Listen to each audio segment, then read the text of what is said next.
இந்த படத்த பத்தி சொல்லணும்னா, ரொம்பவே இன்ட்ரஸ்டிங்கான படம். ஒரு சூனியக்காரிகள் கிட்ட இருக்க ஒரு போர்ட் மாட்டி எப்படிலாம் வந்து தப்பிக்கிறாங்க அப்படின்ற மாரி இந்த படத்துல காட்டியிருப்பாங்க. ஸோ படத்தோட பேர் என்ன சொல்றதுக்கு முன்னாடி, வெல்கம் டூ த ஷோ சினிகாரன். படத்தோட பேர் என்னன்னு பார்த்தீங்கன்னா, த விட்ச் போர்ட்.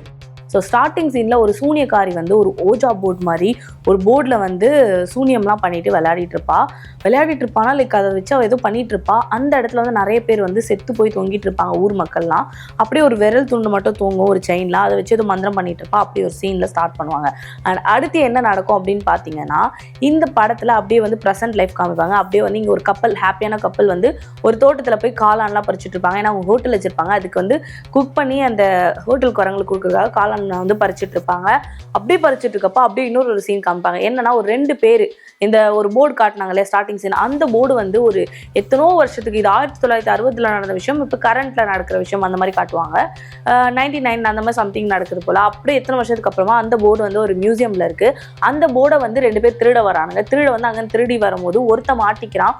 ஒருத்த அந்த போர்டை தூக்கிட்டு வந்து அந்த காட்டுல அந்த வழியில எங்கேயோ போட்டு அவன் இறந்து போயிடறான். அந்த போர்டால இறந்து போயிடறான். இவங்க வந்து காளான் பறிக்க போயிட்டு அந்த காளானை பறிச்சு எடுத்துட்டு மறுபடியும் அந்த ஹீரோயின் போய் காளான் பறிக்கணும். அந்த போர்டு அந்த ஹீரோயின் கையில மாட்டிட்டு அதை கொண்டு வந்து ஒரு மாதிரி விசித்திரமா நல்லா ஏஸ்தெட்டிக்கா இருக்கே ஹோட்டலில் வைக்கலாம்னு எடுத்துட்டு வந்து வச்சிருவா. இந்த போர்டே ஒரு விசித்திரமா இருக்கும். அந்த போர்டில் வந்து அவள் ஏதோ பார்த்துட்டு அப்படியே ஏதோ சூப்பராக இருக்குன்னா அவன் ஹஸ்பண்ட் கிட்ட காட்டும்போது அவனும் ஓகேன்னு சொல்லி அன்றைக்கி நைட் வந்து அவங்க காளான்லாம் குக் பண்ணி கொடுத்துருவாங்க. இப்போ போய் அந்த போர்டு கிட்ட போய் அவன் நின்று அந்த போர்டு கிட்ட எதுவும் பேசுவான், நல்லா இருக்கு அப்படின்னு சொல்லும்போது இந்த போர்டை பற்றி நிறைய சர்ச் பண்ண ஆரம்பிச்சிருவா. சர்ச் பண்ணி அந்த போர்டு கிட்ட வந்து நிறைய பேச ஆரம்பிச்சிருவா. மந்திரமான போர்டு பல சும்மான்னு சொல்லிட்டு என்ன பண்ணுவானா, ஒரு செயின் எடுத்து மேலே வச்சு கேள்வி கேட்பான். அப்போ வந்து அந்த போர்டு வந்து அந்த இடத்துல எதுவுமே நடக்காது. நாங்கள் வந்து கல்யாணம் பண்ணிப்போமான்னு கேட்கும்போது ஒரு காக்கா வந்து எரிஞ்சு அந்த ரூம்குள்ளேருந்து வரும். அதை அப்படியே வெளியே தூக்கி போடுவாங்க, பயங்கரமாக காட்டுவாங்க.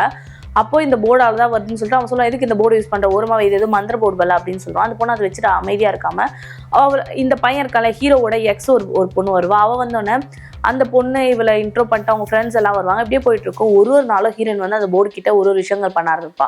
என்னோட ரிங் வந்து என்கேஜ்மெண்ட் ரிங் தொலைஞ்சு போச்சு, அது எங்கே இருக்குது அப்படின்றத கண்டுபிடிச்சி கொடு அப்படின்னு சொல்கிற மாதிரி ஓஜா போர்டு கிட்ட அந்த ஓஜா போர்டில் அது ஒரு மந்திர போர்டு லைக் அப்படி தான் இருக்கும். அப்படி காட்டும் போது அதே மாதிரி அந்த ரிங்கை வந்து கண்டுபிடிக்கிறதுக்காக அந்த செயின் வந்து ஒரு திசையை காமிக்கும். அந்த திசையில் போய் பார்த்தா அங்கே அந்த பொண்ணு ரிங் கிடச்சிரும். இவங்க இந்த போர்டு யூஸ் பண்ணிட்டே இருக்கும்போது நிறைய பூனைங்கள்லாம் வந்துடும். என்னடா பூனைங்களா வருதுன்னு ஹீரோ போய் எட்டி பார்ப்பா. ஜன்னல் வந்து ஒரு பூனை வந்து அவனை அட்டாக் பண்ண, அந்த பூனையை ஒரு மாதிரி கொடூரமாக இருக்கும். ஸோ அதுக்கப்புறம் அந்த பூனையெல்லாம் துரத்தி விட்டுருவான். அவன் அந்த என்ன பூனைன்னு பார்க்க மாட்டான், ஆனால் துரத்தி விட்டுருவான். ஸோ அப்படி இருக்கப்போ அந்த வீட்டிலே தான் அந்த பூனைங்கெல்லாம் சுற்றிட்டு இருக்கும். அதில் அந்த ஒரு பூனை மட்டும் ஒரு விசித்திரமாக இருக்கும். அந்த பூனை சுற்றிட்டு இருக்கும். இப்படியே போயிட்டு இருக்கப்போ என்ன ஆகும் அப்படின்னு பார்த்தீங்கன்னா, இங்கே ஹீரோயின் வந்து அந்த போர்டு கிட்டேருந்து ஒரு விரல் எடுப்பாள். அது ஒரு விரல் வந்து டிஃப்ரெண்ட்டாக இருக்கும். அந்த விரல் எடுத்து அந்த செயினில் அதே மாதிரி தொங்கி இது பண்ணிகிட்டே இருப்பாள். இங்கே அவன் ஃப்ரெண்டு வந்துடுவான். அவன் ஃப்ரெண்டோட கை வந்து ஒரு மிஷினில் மாட்டி துண்டாகி ரத்தமாக போயிட்டே இருக்கும். அவனை காப்பாற்ற எவ்வளோ ட்ரை பண்ணிட்டு இருப்பான். இங்கே அந்த விரல் வந்து அப்படியே சுற்றிட்டு ஆடிட்டே இருக்கும். இங்கே அந்த பொண்ணு அந்த போர்டில் இது பண்ணிகிட்டே இருப்பான். அங்கே அந்த பையன் வந்து ரத்தம் போய் அப்படியே இறந்து போயிடுவான். அப்போது இந்த பொண்ணு வந்து அந்த விரலை எடுத்துகிட்டு வந்து தேடிட்டு இருக்கும்போது அந்த பூனையை வச்சுட்டு இருந்திருப்பான். இந்த பூனை வந்து ஆக்சுவலி அந்த பூனையால் தான் வந்து அந்த கையை வந்து மிஷினில் மாட்டியிருக்கும். அந்த பூனையை அவன் தேடிட்டு இருப்பான். அவன் ஃப்ரெண்டு ஹீரோ தேடிட்டு இருப்பான். அவன் ஃப்ரெண்டு இறந்து போயிடுவான். அவன் இறுதி சடங்குக்கு போயிட்டு வந்துடுவான். அந்த பூனையை அவன் சரியாக பார்த்துருக்க மாட்டான். எந்த பூனையெல்லாம் அவன் கை மாட்டுச்சுன்னா, இந்த வீட்டுக்குள்ளே வந்து ஒரு பூனை வந்துச்சு இல்லையா, அந்த விண்டோ வந்து பயம் வச்சுட்டான், அந்த பூனை தான். ஸோ ஹீரோன்னு அந்த பூனையை கையில் வச்சுட்டு இருப்பா, தூக்கி வச்சுட்டு இருப்பா. யார் இந்த பூனை அப்படின்னு கேட்கும்போது, இது நம்ம வீட்டுக்கிட்டே காரிடரில் சுற்றிட்டே இருந்துச்சு ரொம்ப நாளாக, அதனால தான் அழகாக இருக்குன்னு தூக்கி வச்சுட்டேன் அப்படின்னு சொல்லுவா. ஹீரோக்கு இந்த பூனை தான் வந்து ஜன்னலாண்ட அட்டாக் பண்ணிச்சு, இந்த பூனை தான் அவன் ஃப்ரெண்டை சாவடிக்க இதாக பண்ணுச்சு அப்படின்றது அவனுக்கு தெரியல. இந்த பூனை வந்து அந்த விரல் இருக்கு இல்லையா, அந்த விரல் துண்டை கையிலே வச்சுருக்கோம். அது என்ன விரல் துண்டா அப்படியே ஃப்ளாஷ்பேக் காமிப்பாங்க. அந்த சூனியக்காரியோட விரல், அந்த சூனியக்காரி நிறைய விரல் தான் தொங்க விட்டுருப்பான் அந்த இடத்துல. அந்த விரல் காட்டுவாங்க. அப்படியே வந்து பாஸ்ட்ல அந்த சூனியக்காரியை எப்படி கொடுமைப்படுத்திருக்காங்க, அந்த ஊரில் இருக்க பிஷப்ஸ்லாம் வந்து அந்த சூனியக்காரியை என்ன பண்ணியிருக்காங்க அப்படின்ற மாதிரி ஒரு சீன்ஸ்லாம் காட்டுவாங்க. அதுக்கப்புறம் இங்கே ப்ரெசென்ட்ல இந்த பொண்ணு இப்படி இருக்கப்போ அந்த 2 பேர் வந்து திருட போனாங்க இல்லையா அந்த போர்டை, அந்த 2 பேர் வந்து வேற ஒருத்தன் தான் வந்து திருட அனுப்பியிருப்பான். அவன் தான் வந்து இவங்க 2 பேரும் அனுப்பியிருப்பான். அதில் ஒருத்தர் இறந்துட்டான், ஒருத்தன் வந்து அங்கேயே ஜெயிலில் மாட்டிக்கிட்டான். அவ்வளோதானா. இப்போ இந்த போர்டுக்காக ஒருத்தர் வெயிட் பண்ணிட்டு இருப்பான். இங்கே இப்படி நடக்கிறப்போ இந்த ஃப்ரெண்டு எக்ஸ் கேர்ள் ஃப்ரெண்ட் இருக்கா இல்லையா, இவனோட ஹீரோட எக்ஸ் கேர்ள் ஃப்ரெண்ட், அவங்ககிட்ட இந்த போர்டு வந்ததுலேருந்து இப்படிலாம் நடக்குது எல்லாத்தையும் சொல்லும் போது அவள் வந்து என்ன பண்ணுவானா, ஓகே நீ வெயிட் பண்ண அப்படின்னு சொல்லும் போது ஹீரோயின் வந்து தூங்கிட்டே இருப்பா. டக்குன்னு ஹீரோயின் வந்து அந்த சூனியக்காரி மாதிரியே மாறுவா. நிறைய விஷயங்கள்லாம் ஹீரோயினுக்குள்ளே மாறும். அந்த சூனியக்காரி ஹீரோயினுக்குள்ளே வந்துருவா. இன்னொரு விஷயம் என்னன்னா, அந்த விரல் துண்டு தான் மெயின் மேட்டர். அந்த விரல் வந்து சூனியக்காரியோடதுன்றது லாஸ்ட்டில் அதை ரிவீல் பண்ணுவாங்க. இந்த விரலை வச்சு பண்ணதுக்கப்புறம் தான் அந்த போர்டு வந்து ஒரு உயிரை காவு வாங்கிட்டு இருக்கோம். இப்போ ஹீரோ வந்து அந்த போர்டை பற்றி தேடுவான். தேடும்போது அது ஹிஸ்ட்ரி காமிக்கும். இந்த மாதிரி ஒரு போர்டு 1960 இருந்த ஒரு சூனியக்காரி, நாகான்ற சூனியக்காரி யூஸ் பண்ணியிருக்கா, நிறைய பேர் கொண்டு இருக்கா. இந்த போர்டு இருக்கவங்க எல்லாரும் ஒருத்தவங்க காவு வாங்கிட்டே இருக்கும். இந்த போர்டு வந்து ஒரு மியூசியம்ல இருந்துச்சு. அந்த போர்டை 2 பேர் திருடி இருக்காங்க. அதில் ஒருத்தன் இறந்து போயிட்டான், ஒருத்தன் வந்து தான் போலீஸ்ல மாட்டிக்கிட்டான் அப்படின்றத ஃபுல்லா டீட்டெயில் காட்டுப்பாங்க. இது அவ எக்ஸ் கேர்ள் ஃப்ரெண்ட் கிட்ட சொல்லி அவட்ட மீட் பண்ணி அவன் வந்து நான் ஒருத்தவங்கிட்ட கூட்டு போறேன்னு சொல்லிட்டு பிஷப் மாதிரி ஒருத்தர் இருப்பான். அவன்கிட்ட கூட்டு வந்தா அவனுக்கு இதை பத்தி தெரியும். அவன் வந்து சொல்லுவான், உன் கேர்ள் ஃப்ரெண்டு உயிருக்கே ஆபத்து, இது வந்து ஒரு கனெக்ஷன் இருக்கு.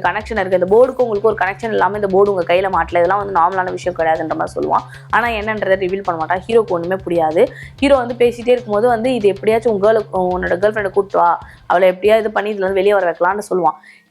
இவன் யாருன்றதை லாஸ்ட்ல ரிவீல் பண்ணுவாங்க. இதை தீக்குறன்னு சொல்றான் இல்லையா, ஒரு தீர்க்கதரிசி மாதிரி, அவன் யாருன்னு சொல்லுவாங்க. இங்க பாத்தீங்கன்னா இங்க கேர்ள் ஃப்ரெண்ட் வந்து அவன் கூட வந்து இன்டிமிசியா இருப்பா. லைக் வந்து ஒரு மாதிரி ரொமான்ஸ்லாம் போயிட்டு இருக்கும். அப்போ பாத்தீங்கன்னா சடனா அந்த சூனியக்காரியோட உருவம் வந்து வெளியே வர, அவன் பயந்து அப்படியே பிடிச்சி தள்ளிடுவான். அப்படி இருக்கும் போது வந்து அந்த பொண்ணு என்ன பண்ணும் அப்படின்னா, எதுக்கு என்ன இந்த மாதிரி பண்ற அப்படின்னு சொல்லிட்டு கேட்கும்போது ஒன்றும் இல்லை அப்படின்னு சொல்லிட்டு மறுநாள் காலையிலேயே அவன் கேர்ள் ஃப்ரெண்டை கூப்பிட்டு அந்த பிஷப் கிட்ட போவான். இந்த பிஷப் கிட்ட போகும்போது இங்க ஒரு எல்லா ரேடியோலாம் ஆஃப் பண்ணுங்க, நம்ம இங்க ஒரு மந்திரம் பண்ண போறோம். மந்திரம் பண்ணும்போது அப்போ அப்படியே பாஸ்டர் ரிவீல் பண்ணுவாங்க. அப்போ அந்த பொண்ணுக்குள்ள இருக்க அந்த சூனியக்காரி கொஞ்சம் கொஞ்சமாக இது பண்ணுவான். அப்போ அங்கே நிறைய சண்டை நடக்கும். இப்போ அந்த பிஷப் வந்து சொல்லுவான், என்ன அப்படின்னா உனக்கு ஒன்று தெரியுமா அப்படின்னு சொல்லும் போது இந்த பொண்ணு அப்படியே கண்ணை மூடும்போது அப்படியே அந்த பொண்ணுக்கு பாஸ்ட்லாம் ஞாபகம் வரும். இந்த சூனியக்காரியோட ஃபுல் ஆவியை வந்து இந்த பொண்ணுக்குள்ள இறங்கிட்டு இருக்கு. அந்த போர்டால தான் இறங்குச்சு. அந்த போர்டு வந்து விசித்திரமா ஒருத்தரே சாவடிக்கும். இன்னும் கொஞ்ச நாள் போனால் உங்க 2 பேரும் உயிருக்கு ஆபத்து, எல்லாருக்கும் ஆபத்துன்னு சொல்லி அந்த பிஷப் சொல்லுவான். அந்த பிஷப் யாருன்னா பாஸ்ட்ல 1960 அந்த சூனியக்காரி அழிக்க வந்த பிஷப் தான் அவன். ஸோ அவன் வந்து இப்போ இந்த போர்டுக்காக தான் வெயிட் பண்ணுறான். அந்த போர்டை அழிச்சிட்டா வந்து அந்த சூனியக்காரி இறந்து போயிடுவான்ற மாதிரி காட்டியிருப்பாங்க. ஸோ இப்போ இந்த பொண்ணு உடம்புல இருக்கிறதுனால அழிக்கிறதுக்காக பிளான் பண்ணிட்டே இருக்கும்போது ரொம்ப பயங்கரமான சில விஷயங்கள்லாம் நடக்கும். அப்போது என்னன்னா உங்களுக்கும் இதுக்கும் கனெக்ட் இல்லாமலாம் அப்போ தான் ரிவீல் பண்ணுவான், உங்களுக்கு ஒரு கனெக்ஷன் இருக்குது, இந்த கனெக்ஷன் இல்லாமலாம் இது ஆகலாம. அந்த நாகான்ற சூனியக்காரி வந்து அவள் ஊர் மக்கள்லாம் குடும்பப்படுத்தினதுக்கு அப்புறமா அங்கே இருக்க எல்லாருக்கும் ஒரு பார்ட்டி கொடுத்து அங்கே இருக்க எல்லாரையும் சாவடிச்சிருக்கா, விரல்லாம் துண்டெல்லாம் வெட்டி அப்படின்ற எல்லா விஷயத்தையும் ரிவீல் பண்ணும்போது அந்த நாகான்றவ ப்ரெக்னெண்ட்டாக இருந்திருக்கா. அவளை சாவலாம் அடிக்கல, ஜெயிலில் தான் போட்டாங்க. ஒரு பிஷப் தான் கொண்டு போய் ஜெயிலில் போட்டான். அப்போ அவளை போய் அந்த போர்டை எப்படி ஆக்டிவேட் பண்ணணும்னு கேட்டதுக்கு அவள் சொல்லி கொடுக்கல.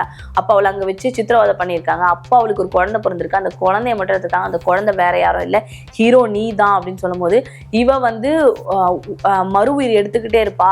இப்போ கேர்ள் ஃப்ரெண்ட் உடம்புல பூந்துட்டா, இப்போ கேர்ள் ஃப்ரெண்ட் உடம்புல உன்னோட அம்மாவோட ஆவி தான் இருக்கு அப்படின்னு சொல்லும்போது அவனால ஒண்ணுமே பண்ண முடியல. நீ சூனியக்காரிக்கு பிறந்தவன் நீ தான், அதனால உன் கையில இந்த போர்டு வந்திருக்கு, இது ஒரு சாபம் அப்படின்னு சொல்லி ரிவீல் பண்றப்போ ஒன்றும் இல்லை, எனக்கு அதெல்லாம் தெரியாது, என் கேர்ள் ஃப்ரெண்டை காப்பாற்றணும் அப்படின்னா கேர்ள் ஃப்ரெண்டை வந்து கத்தியை வச்சு கொல்றதுக்காக இவளை கொன்னாதான் வந்து சூனியக்காரி சாவான்னு சொல்லிட்டு அந்த பிஷப் கத்தி வைக்கும் போது இவனுக்கு ஒண்ணுமே புரியாது. இவளுக்கு ஹீரோயின் வேணும்ல, அப்படியே சண்டை போட்டுட்டு இருக்கும்போது அந்த போர்டை எடுத்து நெருப்புல போட்டுருவான். அப்படி நெருப்புல போடுறப்ப என்ன பண்ணுவாங்க, அந்த போர்டுக்கு பிஷப்பும் அந்த கரண்டா அவதாரம் எடுத்த பிஷப்பும் இந்த பொண்ணு ஹீரோயின் உடம்புல தானே அந்த சூனியக்காரி இருக்கா, அந்த சூனியக்காரி வெளியே வந்துருவா. 2 பேரும் சண்டை போட்டுக்கிட்டே அந்த போர்டு நெருப்புல வரும். அந்த 2 பேரும் நெருப்புல போய் விழுந்துறாங்க. 2 பேரும் அதுல அந்த சூனியக்காரிக்கு வந்து இவன் அழியணும், அந்த பிஷப்க்கு வந்து இந்த சூனியக்காரி அழியணும், இதான் மேட்டர். இந்த போர்டை தூக்கி ஹீரோ அந்த நெருப்புல போட்டோம். இவங்க 2 பேரும் அந்த போர்டு எடுக்க போய் அந்த நெருப்புல அழிஞ்சிருவாங்க. ஹீரோயினை காப்பாற்றிடுவாங்க. நல்லபடியா அவங்க அப்புறமா சந்தோஷமா இருப்பாங்க. இதோட இந்த படம் முடியுது. இந்த மாதிரியான சூப்பரான ஸ்டோரிஸ்லாம் பார்க்கணும்னு நினைச்சீங்கன்னா மறக்காம நம்ம சினி கார்னரை சப்ஸ்கிரைப் பண்ணிடுங்க.